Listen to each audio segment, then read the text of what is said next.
Many Indian parents who are settled abroad, they want their children and their wards to study MBBS in India. Why? Because MBBS in India is one of the most sought after degrees and it has a great career. But they don't know that what is the right way to get their wards and children admitted in the MBBS seat in India. So in this video, we will talk about the benefit of NRI quota. We will talk about everything what is available for NRIs for MBBS admission in India, and we will also give you very authentic and honest understanding about this quota. Stay tuned with NEET Navigator. Please subscribe to this channel for the best authentic information about medical admissions in India. Please share this video and like this video.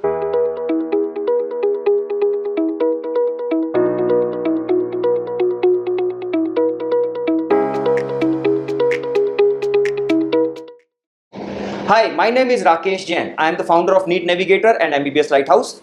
NEET Navigator is India's most advanced data analytics based medical admission counseling company. And NEET Navigator offers the most ethical and most accurate guidance for medical admissions in the best medical college. MBBS Lighthouse is India's first and most comprehensive and integrated web application to actually help you understand your MBBS admission possibilities on the basis of historical data and cutoffs. MBBS Lighthouse is the source of most authentic information related to college cutoffs and college fee structures. So you can visit the MBBS Lighthouse to check and map your MBBS admission possibility. So in this video, we are discussing about the NRI quota admissions in MBBS in India.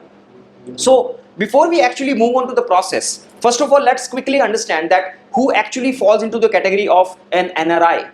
So as per the law, the NRI is a one who has stayed for more than 182 days outside India for the purpose of employment or a business or a vocation, with the intention that their stay is indefinite. What is the real meaning of this understanding? The real meaning is that you can't be qualified as an NRI if you are out of India for a limited duration. For example, if you are going out for medical treatment, if you are stayed in more than 182 days for studies or for even business visa and tourism purpose, you will not be qualified as an NRI. So there are two classifications here. One is the Indian citizens who are staying abroad for more than 182 days, and second is the Indian citizens who have taken up the citizenship outside India. So we say overseas citizen of India. So both the people who are either an NRI or a OCI, they are eligible to take the benefit of NRI quota in India. So where is this NRI quota available? This NRI quota seats are available in many government medical colleges, private medical colleges and deemed medical universities. Now what is the process behind the NRI admissions? Please understand, NRI admissions are 100% legal and they are defined as per the process. There is no illegality, there is no backdoor entry of NRIs. It is fully legal. The only thing is, yes, they have a higher fee structure. And why they have a higher fee structure? Because that is the reason the government has mandated the seats for NRIs, because they want to cross subsidize the medical education for Indian students. The minimum fees range for NRI admissions in India will start upwards of about 20 lakhs per annum and can go up to as high as even 50 lakhs per annum.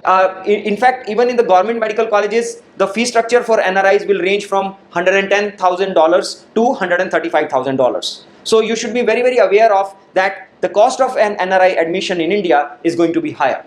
So if you are an NRI and if you want your children and your wards to study in MBBS in India, what are the prerequisites? The first prerequisite is that children should have studied the biology for 11th and 12th as well. Second thing is they must have qualified the NEET.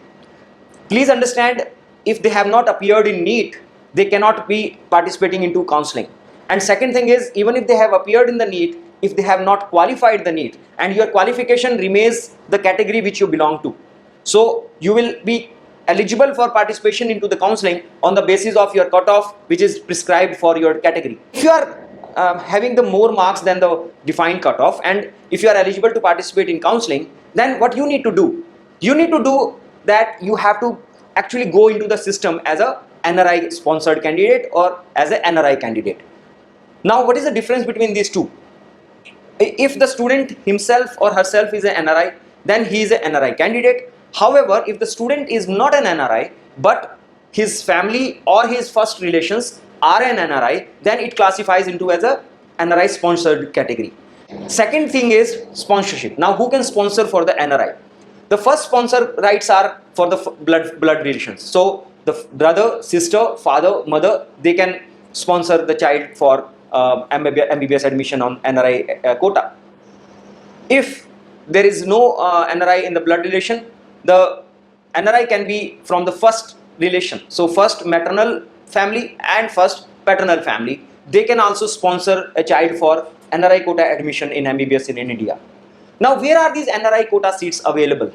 NRI quota seats are available in many states for their government medical colleges. So states like Haryana, Punjab, Himachal, Rajasthan, Telangana, Andhra Pradesh, they offer their seats in government medical colleges to NRI students. Similarly, there are some states who offer the private medical colleges seats for the NRI sponsored candidates as well. For example, Madhya Pradesh. Also, most of the deemed universities, they have a provision for NRI seats. Now, important thing to understand is that if you are looking for admission in an MBBS college in a deemed university, then you have to go through the MCC route, which is a central counseling. But if you are going for an NRI seat in a government medical college or into a private medical college, then you will have to participate into the state medical admission counseling. Please understand, 15% All India quota, which is through MCC, does not have any provision of NRI. So MCC NRI will only be for deemed medical universities. For government medical colleges, you have to participate in the respective state medical admission counseling. Now, how do you actually participate into that process? The process is very defined and prescribed. So you need certain documents like embassy certificates and certain affidavits, and some states may demand a proof of your financial feasibility that you can sponsor the child's for their education. And once that all the documentation is done and the child participates into the counseling registration and choice filling, then the seat is allotted on the NRI quota. So NRI quota is very, very transparent, very, very legalized, and a very structured way of getting a MBBS admission in India. And because they have a higher fee, definitely the merit will be lower. So even if you have a lower marks which do not allow you to get a government seat otherwise, you can actually get into a government medical college on the basis of NRI seat. The fees, as I mentioned to you, for NRI seats are higher. Minimum fees, as I mentioned to you, is 20 lakhs rupee per annum, and it can go up to 50 lakhs. And for government medical colleges, minimum is about you can say $110,000 and can go up to $150,000. Are they outside the counseling? No, they are not. However, some states, they have a separate provision of document verification for all the NRI applicants. So they still have to register in the counseling, and they have to appear on the defined dates for the document verification. So this is all a very structured process. So don't fall in trap of any hanky-panky business or anything which is a backdoor entry. There is no backdoor entry. Now, the one question that may be coming to your mind is, what happens if all these seats are not getting filled? Obviously, because they are higher fee seats, so many seats may not be filled. So all the seats which are in the NRI quota, and if there are no NRI eligible candidates, then they automatically get converted into the management and are allotted on the management fees to the normal Indian students. Another thing that you need to also know is that even if you have become an NRI candidate by virtue of your NRI sponsorship or your NRI status, you can still be eligible to participate for the normal counseling seats as well. So you can participate for the management seats, as well as you can be participating into the private medical college seats as well. However, you will not get the benefit of any reservation or of your minority. So I hope you like this video, which offers you the most authentic glimpse into the NRI quota in India. So if you like this video, please share this video and also subscribe to the NEET Navigator for most authentic information about medical admissions. And if you are looking for any help in medical admission counseling, please feel free to contact NEET Navigator. Thank you. Wish you all the best.